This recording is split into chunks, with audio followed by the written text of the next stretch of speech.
Neo Fresh Touch. Foaming hand wash makes washing up more fun. It kills germs and keeps hands moisturized. Neo Fresh Touch. Foaming hand wash. Fresh Touch. Be 100% sure.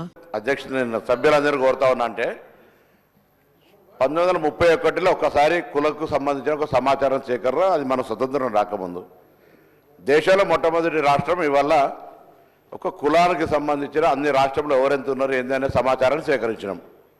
దీనికి సంబంధించి నేను ముందు నుంచి కూడా సభలో కోరుతా ఉన్నా ఏదైనా రోడ్ మ్యాప్ ఇవ్వడానికి మీరేం సజెషన్ చేస్తారో మీ పార్టీ తరఫున ఇవ్వండి. కానీ జనరల్ మొత్తం ప్రాసెస్ని క్రిటిసైజ్ చేసినట్టుగా ఇంటికి 2 స్టిక్కర్లు వేసి ఉంటే ఒకవేళ అటువంటిది నిజమైతే డెఫినెట్లీ ఆ ఆఫీసర్ మీద యాక్షన్ తీసుకుంటాం. కానీ మేము ఎక్కడ కూడా అటువంటిది జరిగింది అనేటువంటి ప్రశ్న కొంతమంది పెద్దలు శ్రీనివాసరావు గారు చెప్పినట్టుగా మా ముఖ్యమంత్రి గారు ప్రకటనలు చెప్పారు. జిహెచ్ఎంసీకి కొంత సంబంధించి ఏం చెప్పంటావు అధ్యక్ష, కొంతమందికి ప్రభుత్వ ఉద్యోగులు అయితే కుక్కలు వదిలిపెట్టిన వాళ్ళు కూడా ఉన్నారు. కొంత నష్టం రకరకాల వ్యక్తులు రకరకాల స్వచ్ఛంద సమాచారం ఇచ్చినటువంటి వాళ్ళని సేకరించడం. చాలామంది ప్రముఖులు ఈ రాష్ట్రంలో ఆదర్శవంతం అనుకుంటే వాళ్ళు సమాచారం ఇవ్వలేదు అధ్యక్ష.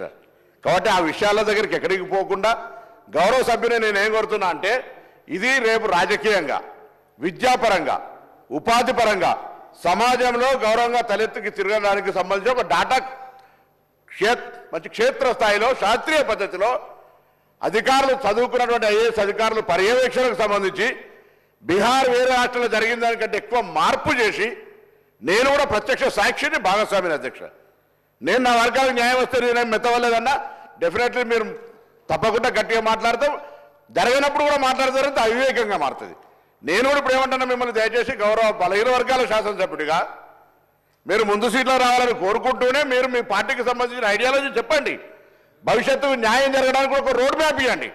ఇప్పుడున్న దాంట్లో పొరపాటు జరిగితే సరి చేయడానికి పెద్దలు గౌరవనీయులు మాజీ మంత్రి శ్రీనివాస్ యాదవ్ గారు అనుభవపూర్వకంగా ఇది ఇట్లా చేస్తే బాగుండేది ఒక సజెషన్ చేసినాడు. గవర్నమెంట్ దాన్ని ఏం చర్చ చేస్తుందో చేస్తుంది. కాబట్టి దయచేసి మీరు మనం ఎలక్షన్ కమిషన్ అని చెప్పింది ఇంకా ఇప్పుడు వచ్చిన సమాచారానికి సంబంధించి మీరు ఎప్పుడైనా ఎక్కడైనా ఎట్లా దానికి చర్చ చేయమని చేద్దాం. కానీ దయచేసి దీనికి సంబంధించిన ఈ సమాచార సేకరణను ప్రశంసించకపోతే కనీసం సలహా సూచన చెప్తూ భవిష్యత్తు రోడ్డు మ్యాప్కు కొంత బలహీన వర్గాల గౌరవం పెరగడానికి మంచి మార్గము అన్వేషణ చేయమని చెప్పి కోరుతాను. ఇది అందరి విద్యా ఉపాధి సామాజిక రాజకీయ ఆర్థిక అనేక రకాల మార్పుకు ఒక తొలి మెట్టు. ఇవాళ నుంచి ప్రారంభమయ్యే ఈ మజిలీ ఈ యొక్క యాత్ర భవిష్యత్తులో చివరి బీసీ దాకా చేరడానికి మనమందరం ప్రజాప్రతినిధులుగా ఆ కార్యాచరణ తీసుకొని ఏ పార్టీలో ఉన్నా దానికి ఉపయోగపడే విధంగా మన యొక్క సలహా సూచన ఉండాలని ఆకాంక్షిస్తున్నారు అధ్యక్ష.